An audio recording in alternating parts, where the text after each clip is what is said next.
Hello दोस्तों, तो बढ़ते हैं इस सीरीज के सेकंड एपिसोड की तरफ। अगर वीडियो पसंद आए तो वीडियो को लाइक और चैनल को सब्सक्राइब जरूर कर देना। एपिसोड की शुरुआत बिल्कुल उसी सीन से होती है जहां सुशा वो डीएनए टेस्ट रिपोर्ट खोलते हुए काफी ज्यादा नर्वस थी, फिर भी डरते डरते उसने उसे ओपन किया और उसे पता चला कि ये तो नेगेटिव है। पता नहीं क्यों, लेकिन इस बात ने भी उसे हर्ट किया कि टैंग जिंगशिंग और न्यान बाई एक पर्सन नहीं है। इसके बाद नेक्स्ट सीन में हमें उसे ड्रिंक करते हुए दिखाया गया। साथ ही वो शॉपकीपर को बुलाते हुए कह रही थी कि मुझे स्कीवर्स खाने हैं। उन्होंने बताया भी कि हमारे पास खत्म हो गए, लेकिन फिर भी वो यही कहती रही कि नहीं नहीं मुझे खाने हैं, अभी खाने हैं। वो टैंग जिंगशिंग को बहुत पसंद थे। आखिरकार शॉपकीपर ने तंग आकर बताया कि आखिरी पीसेस उस कस्टमर ने खरीदे हैं, अगर तो तुम्हें वाकई ही चाहिए तो उनसे जाकर रिक्वेस्ट कर लो। सुशा बिल्कुल ऐसा ही करने लगी। वो उठकर गिरते संभलते हुए उस कस्टमर के पास पहुंच आई और मजे की बात ये थी कि वो कस्टमर कोई और नहीं बल्कि न्यान बाई था। सुशा ने तो उसे पूछा तक नहीं और फौरन से उसके साथ खाना शुरू कर दिया। बेचारा न्यान बाई तो अचानक से उसे अपने सामने और इतना करीब देखकर शॉक्ड रह गया, क्योंकि ये खाना कम और किसिंग सीन ज्यादा लग रहा था। नेक्स्ट सीन में सुशा ड्रंक हालत में वापस जा रही थी कि तभी दो लड़कों की उस पर नजर पड़ी और वो आपस में ही बात करते हुए कह रहे थे कि ये लड़की काफी प्यारी लग रही है, क्यों ना आज इसके साथ मजे लिए जाए। ये कहकर वो दोनों सुशा के पीछे लग गए, मगर इससे पहले कि वो दोनों सुशा तक पहुंच पाते, न्यान बाई उन दोनों के सामने आकर खड़ा हो गया।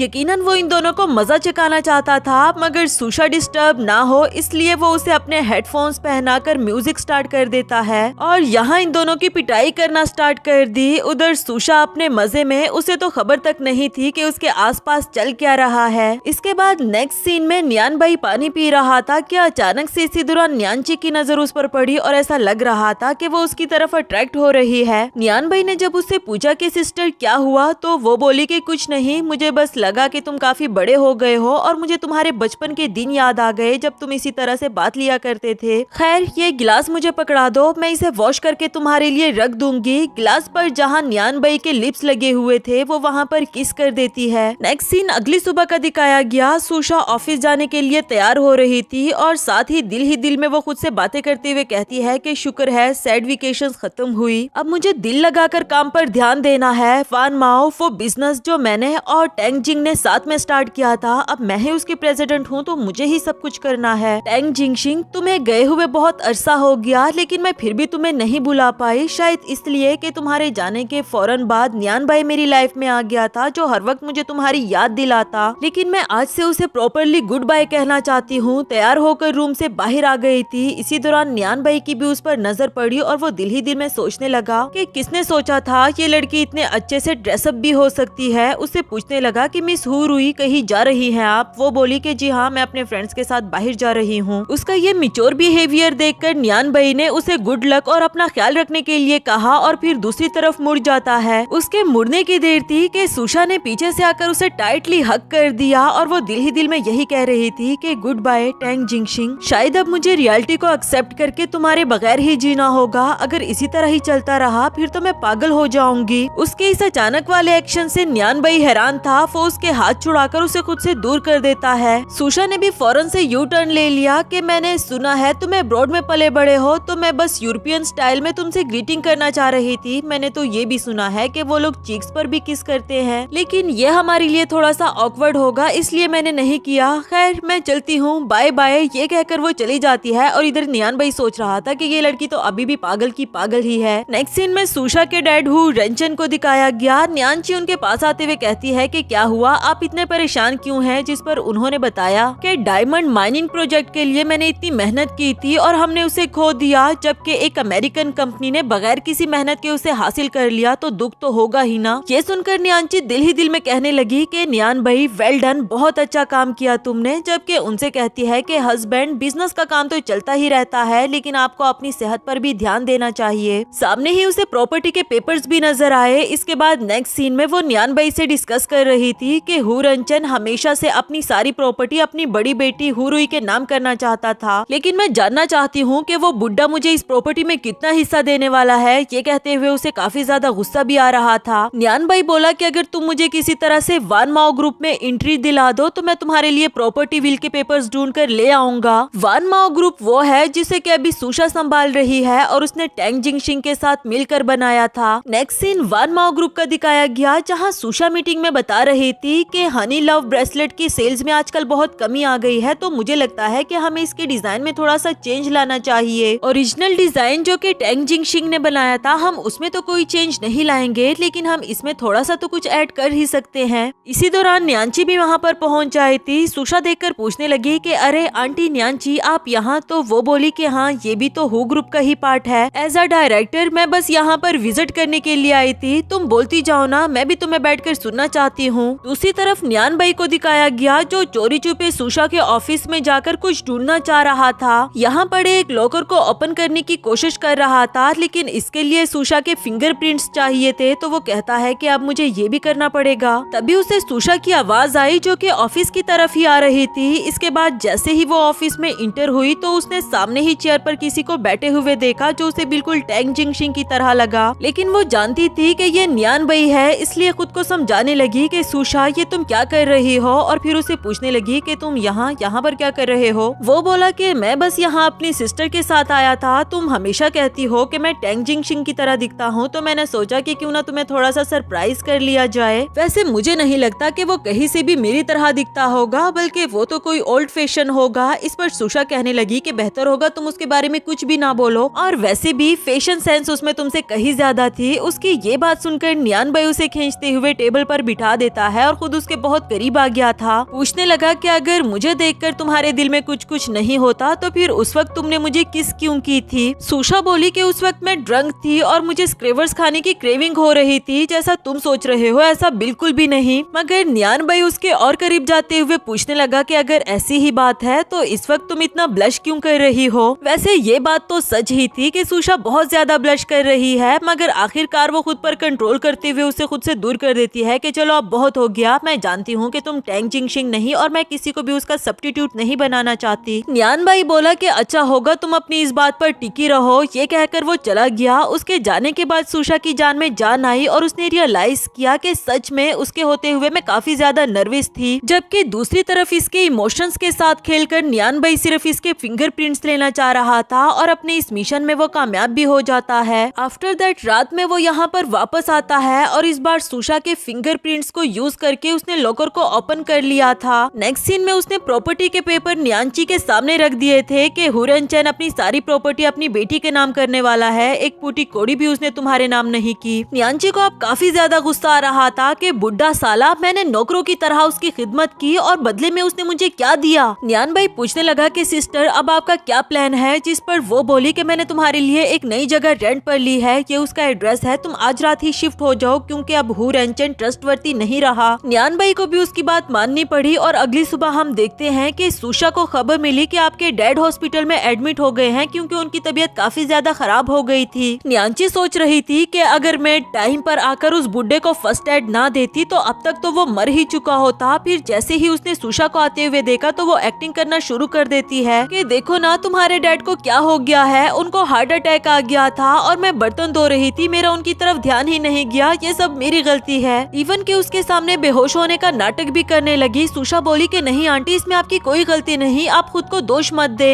और देखो आपकी खुद की भी तबीयत ठीक नहीं, आप घर जाकर आराम करो, मैं डैड के पास हूँ ना, आप प्लीज घर जाएं। सुषा की मासूमियत का फायदा उठाकर और उसे बेवकूफ बनाते हुए न्यांची वहाँ से चली जाती है, जबकि सुषा अपने डैड के सामने बैठे सोच रही थी कि कुछ अरसे से मेरी लाइफ में सब कुछ कितना बुरा चल रहा है। पहले टेंग जिंगशिंग मुझे छोड़कर चला गया, फिर कंपनी के हालात बहुत डाउन चलने लगे और अब डैड की तबीयत। पर सुषा तुम्हें घबराना नहीं चाहिए, सब कुछ ठीक हो जाएगा। साथ ही उसे बिजनेस कॉल आई और उसे बताया गया कि न्यू डिजाइन आपके ईमेल पर फॉरवर्ड कर दिया गया है, आप प्लीज चेक कर लो। दूसरी तरफ न्यान भाई जब अपने घर में इंटर हुआ तो उसने देखा कि न्यांची पहले से ही वहाँ पर मौजूद है और उसने काफी कुछ बना कर रखा हुआ था। न्यान भाई ने जब पूछा कि आप मेरे घर में कैसे और आपको यहाँ की चाबियाँ कैसे मिली, तो वो बोली कि ओ कम ऑन, मैं तुम्हारी सिस्टर हूँ और वैसे भी ये घर मैंने तुम्हारे लिए रेंट पर लिया। खैर छोड़ो ना, देखो मैंने तुम्हारे लिए कितना कुछ बना कर रखा हुआ है। और एक मजे की बात बताऊं, अब तो हु ग्रुप पक्का हम दोनों का होने वाला है, वो भी बहुत जल्द, क्योंकि फाइनली मैंने हुरनचन को हार्ट अटैक दिला ही दिया। इस वक्त वो बहुत क्रिटिकल सिचुएशन में है और जल्दी ही इस दुनिया से भी रुखसत हो जाएगा। न्यान भाई शॉक्ड हो गया कि ये आपने कैसे किया और इस वक्त तो आपको हॉस्पिटल में होना चाहिए, वरना तो सबको आप पर शक होगा। मगर वो कहने लगी कि तुमने अभी तक मेरी एक्टिंग स्किल्स देखी नहीं, तुम फिक्र नहीं करो, मैंने सबको ये यकीन दिला दिया है कि मेरी तबीयत ठीक नहीं और इस वक्त मैं घर पर आराम कर रही हूँ। आज पहली बार नियान भाई को लगा कि लड़कियाँ कितनी शातिर होती है, जबकि वो तो हमेशा मासूम समझता रहा। इसके बाद वो हॉस्पिटल आता है और उसने देखा कि सुषा लैपटॉप पर काम करते करते वही सो गई थी। आज पहली बार ना चाहते हुए भी उसे सुषा अच्छी लगने लगी, क्योंकि लड़कियां इतनी मासूम नहीं होती, लेकिन वो सच में ही बहुत ज्यादा थी। फिर उस पर अपनी जैकेट ओढ़ते हुए उसे वहीं पर लिटा देता है। उसकी सेक्रेटरी को भी मना कर दिया कि आहिस्ता बोलो वरना तो ये उठ जाएगी। उससे पूछने लगा कि हुरुई अपने डैड का ख्याल रखने के साथ साथ काम भी कर रही थी क्या, जिस पर सेक्रेटरी ने बताया कि जी हाँ, क्योंकि आजकल हनी लव की सेल्स अच्छे से नहीं चल रही तो वो काम को भी स्किप नहीं कर सकती। देखने में हमारी प्रेसिडेंट कितनी नाजुक सी लगती है ना, लेकिन असल में वो बहुत स्ट्रॉन्ग है। उनकी लाइफ में इतना कुछ बुरा हो गया, लेकिन मैंने कभी भी उनकी आंख से आंसू आते हुए नहीं देखे। जबकि नियान भाई दिल ही दिल में सोच रहा था कि कहने को तो तुम हुरनचिन की बेटी हो, लेकिन तुम उसकी तरह बिल्कुल भी नहीं। मैं वादा करता हूँ कि आज से मैं तुम्हें प्रोटेक्ट करूंगा। नेक्स्ट सीन अगली सुबह का दिखाया गया। सुषा को जाग आई, उसने अपने पास वो जैकेट देखी और साथ ही उसे नियान भाई का मैसेज रिसीव हुआ कि जब तुम उठ जाओ तो बाहर आ जाना। सुषा जब बाहर पहुंची तो नियान भाई हाथ में डैंडेलाइन का पौधा लिए और अमेजिंग ड्रेसिंग किए उसके सामने से आ रहा था। सुषा बोली कि अच्छा मैं समझ गई, तो हमारा मिशन डैंडेलाइन को प्रोटेक्ट करने का है। जिस पर नियान भाई बोला कि ओह साम साम साम। सुषा डर के मारे चिल्लाने लगती है और वो कहने लगा कि खुद को तो प्रोटेक्ट कर नहीं सकती, बड़ी आई तुम डैंडेलाइन को प्रोटेक्ट करने वाली। खैर सुषा उसे उसकी जैकेट वापस करने लगी, जिस पर वो बोला कि इस पर ये दाग किस चीज का है, क्या तुमने इस पर थूक लगाया हुआ है। जिस पर सुषा बोली कि अच्छा वापस दो, मैं तुम्हें वॉश कर दूंगी। मगर वो बोला कि नहीं, इस पर महान हस्ती मिस सुषा का थूक लगा हुआ है, मैं तो इसे फ्रेम कराऊंगा। सुषा बोली कि कभी कभी मुझे तुम्हारा अजीब बिहेवियर समझ में नहीं आता। जबकि नियान भाई अपना अम्ब्रेला छोड़कर उसके अम्ब्रेला के अंदर आ गया था। वैसे तो ये मोमेंट सुषा के लिए काफी ज्यादा रोमांटिक था, मगर फौरन से बात बदलते हुए पूछने लगी कि आज तुमने ये अजीब सी ड्रेसिंग क्यों की हुई है, क्या दिन में कॉस्प्ले खेल रहे हो। वो बोला कि देखो ना, क्या मेरा आउटफिट अमेजिंग नहीं लग रहा। वैसे मैं कब से ट्राई कर रहा हूँ इस डैंडेलाइन को उड़ाने की, ये देखो, लेकिन मुझसे हो ही नहीं रहा। सुषा को उसकी इन क्यूट हरकतों पर काफी ज्यादा हंसी आ रही थी और फिर फट से उन डैंडेलाइन को उड़ा दिया। कहने लगी कि अब तुम एक्सेप्ट कर भी लो कि तुम काफी ज्यादा वीक हो, इसमें शर्माने वाली क्या बात है। भला नियान भाई इस बात को क्यों एक्सेप्ट करता, बल्कि उसने तो इसके साथ बहस करना शुरू कर दी, इवन कि इसे पिक तक कह दिया। सुषा बोली कि एक तो मुझे समझ नहीं आती कि तुम सेम टाइम पर मुझे एनॉय और खुश कैसे कर लेते हो, लेकिन खैर मैं जानती हूँ कि ये सब कुछ तुम मुझे हंसाने के लिए कर रहे थे। सच बताऊं तो आजकल वाकई ही मेरी लाइफ में बहुत कुछ बुरा चल रहा है, मगर अब मैं पूरी तरह से रिचार्ज हो चुकी हूँ और दोबारा से अपना काम कर सकती हूँ। ये कहकर वो जोली वे में आगे बढ़ने लगी और नियान भाई भी उसके पीछे पीछे चलने लगता है। नेक्स्ट सीन में अब सुषा के डैड की तबीयत ठीक होने लगी थी। ये देखकर वो काफी ज्यादा खुश हो गई, फौरन से डॉक्टर को बुलाने लगी और नियांची को भी कॉल करके बता दिया कि डैड को होश आ गया है। नियांची का तो सारा का सारा मूड ही खराब हो गया। दूसरी तरफ हनी लव के सेल्स में भी इंक्रीज आ गया था। ये जानकर सुषा अपनी सेक्रेटरी से पूछने लगी कि तुम ये कहना चाहती हो कि हनी लव को अमेरिका के एक बिजनेसमैन लुइस ने लाइक किया, इसलिए ही इसकी सेल्स बढ़ गई। अगर ऐसी ही बात है फिर तो हमें मिस्टर लुइस के साथ डील करनी चाहिए, मगर सेक्रेटरी ने बताया कि mister Louis online commercial deal नहीं करते। सुषा बोली कि अगर बात हनी लव के सेल्स की है तो इसको मैं अपना आखिरी चांस समझकर कुछ भी करने के लिए तैयार हूँ। नेक्स्ट सीन में वो लुइस को मेल्स करके अपने साथ कोलिब्रेशन के लिए मना रही थी और लुइस भी कोई और नहीं बल्कि नियान भाई ही था, जो कि दिल ही दिल में सोच रहा होता है कि अगर मैं इतनी जल्दी मान गया तो कुछ ज्यादा ही चीप नहीं लगूंगा। इसलिए फेक अकाउंट से सोशल मीडिया पर रूमर फैला दिया कि मेरे अंकल तियानयाओ कम्युनिटी में सिक्योरिटी गार्ड का काम करते हैं। उन्होंने लुइस को देखा, वो कह रहे थे कि बहुत ज्यादा हैंडसम और स्टाइलिश है। क्योंकि इसको पता था कि कोई और आए या ना आए सुषा तो पहुंच ही जाएगी, और बिल्कुल ऐसा ही हुआ। सुबह सवेरे सुषा वहां पर पहुंच जाई थी। वो सोच रही थी कि मुझे पता नहीं था यहाँ की सिक्योरिटी इतनी ज्यादा स्ट्रिक्ट होगी। तभी उसे सामने नियान भाई जॉगिंग करते हुए नजर आया तो उसे आवाज देकर अपने पास बुला लेती है और पूछने लगी कि तुम भी यहाँ पर रहते हो, ये तो बहुत अच्छा हुआ, प्लीज मुझे अंदर इंटर कर दो, मुझे एक जरूरी काम है। नियान भाई अनजान बनकर उसे चिढ़ाते हुए कहने लगा कि क्या हम दोनों एक दूसरे को जानते हैं, क्या रिश्ता है हमारा। सुषा को गुस्सा तो आ रहा था, लेकिन खुद पर कंट्रोल करते हुए कहने लगी कि देखो मैं आपको अंकल कहती हूँ, कम से कम इस बात का ही पास रख लो। और नियान भाई कहने लगा कि अभी तो तुम मुझे मेरे नाम से बुला रही थी, वो क्या, पहले जरा अच्छे से अंकल कहो तो सही, तभी मैं तुम्हें अंदर इंटर करवाऊंगा। जिसके बाद सुषा उसे बहुत प्यार से अंकल कहने लगी। आखिरकार नियान भाई ने उसे अंदर इंटर करवा दिया। जिसके बाद चलते चलते सुषा उससे पूछ रही थी कि मैंने सुना है लुइस भी यहीं पर रहता है, और वो बोला कि मैं कभी उससे मिला नहीं, ना ही मैंने उसे देखा है। जिसके बाद सुषा उससे उसके अपार्टमेंट अपार्टमेंट के बारे में पूछने लगी कि तुम्हारे अपार्टमेंट में कितने रूम्स है। उसने बताया कि 2, लेकिन तुम क्यों पूछ रही हो? ये बोली कि मैं सोच रही थी क्यों ना कुछ दिनों के लिए मैं तुम्हारे पास रह लूं जब तक मैं लुइस से नहीं मिल लेती। प्लीज प्लीज मान जाओ, मैं तुम्हारे घर के सारे काम करूंगी, तुम्हें बिल्कुल भी डिस्टर्ब नहीं करूंगी, प्लीज मान जाओ ना। लेकिन न्यान भाई बोला कि बिल्कुल भी नहीं, भूल जाओ इस बारे में। लेकिन उसने बीच रास्ते में बच्चों की तरह जिद करनी शुरू कर दी थी। अभी से पहले के यहाँ पर तमाशा बनता, न्यान भाई भी मान जाता है। साथ ही उसने रूल सेट कर दिया कि जैसे ही तुम उससे मिल लो तो फौरन मेरे घर से चली जाना, और हाँ खबरदार अगर तुमने मेरे घर में रहकर मुझे डिस्टर्ब करने की कोशिश की तो। नेक्स्ट सीन में वो न्यान भाई के घर में शिफ्ट हो गई थी। काफी ज्यादा खुश भी थी कि अरे वाह तुम्हारा घर तो कितना बड़ा और वेल मैनेज्ड है। न्यान भाई बोला कि हाँ मैं जानता हूँ, और खबरदार अगर तुमने मेरे घर में मेस क्रिएट करने की कोशिश की तो मुझे अपने घर में सब कुछ मेरे अकॉर्डिंग ही पसंद है। सुशा कहने लगी कि क्या मतलब, मैं अपना बेड शीट, अपनी पोनी और अपना टॉवल भी अब तुम्हारे अप्रूवल का लूंगी क्या?